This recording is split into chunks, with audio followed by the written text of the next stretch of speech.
நீங்கள் பார்க்குறது என்னென்னா டெக்ஸ்டைல் இண்டஸ்ட்ரி நம்ம கரெக்டாக 1 மந்த் முடிச்சிட்டோம். அதாவது வந்து ஒரு பட்ஜெட் கொடுத்துருந்தாங்க, 5000 ஸ்பெண்ட் பண்ண சொல்லியிருந்தாங்க ஃபர்ஸ்ட்டு டெஸ்டிங்க்கு. நம்ம கிட்டத்தட்ட 661 லீட்ஸ் எடுத்து கொடுத்துட்டோம். காஸ்ட் பர் லீடு வந்து ₹6.41 அப்படிங்கிறது செலவாயிருக்கு. இது என்ன கான்செப்டில் ஒர்க் ஆகும் அப்படின்னா B2B அண்ட் B2C. B2B வந்து 75%, B2C வந்து 25%. இந்த கான்செப்டில் தான் ஒர்க் பண்ணியிருந்தோம். எங்களுக்கு செமையான ரிசல்ட் வந்திருக்கு. கிட்டத்தட்ட 1 லட்சம் பேத்துக்கு ரீச் ஆகி எனக்கு வந்து லீட்ஸ் அப்படிங்கிறது 661.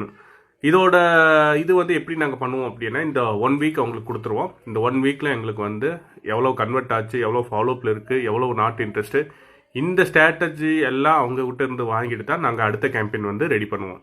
அதே மாதிரி இதில் வந்து இன்னும் நாங்கள் பெஸ்ட்டாக பர்ஃபார்மன்ஸ் எப்படி பண்ணுறது, இது வந்து கிட்டத்தட்ட ஒரு 2-3 ஸ்டேட் நம்ம கவர் பண்ணியிருக்கோம். எக்ஸாக்டாக சொல்லணும்னா ஒரு 3 ஸ்டேட் கவர் பண்ணியிருக்கோம். ஸோ அதில் நம்மளுக்கு எந்த ஸ்டேட்டில் அதிகமாக ரிசல்ட் வருது, எங்கே இதுக்கான டிமாண்ட் அதிகமாக இருக்குது, இது கண்ணா பின்னான்னு எல்லாத்துக்குமே போகாமல் ஒன்லி டார்கெட் பர்சனுக்கு மட்டும்தான் போகும். அதுலேயும் நாங்கள் கொஸ்டின் வச்சு ஃபில்டர் பண்ணிடுவோம். ஸோ இந்த மாதிரி இப்போ நீங்கள் டேட்டை பார்த்தா தெரியும், February 1லேருந்து 25. ஸோ ஒரு பிஸ்னஸுக்கு மினிமம் பட்ஜெட் ஸ்பெண்ட் பண்ணி அதோட ratio, convert ratio, quality, branding இதெல்லாம் பார்த்துட்டு நீங்கள் அடுத்த பட்ஜெட்டுக்கு போகும்போது கண்டிப்பாக உங்களோட பிஸ்னஸ் வந்து அடுத்த லெவலில் மூவ் ஆகும். சரிங்களா? தேங்க்யூ.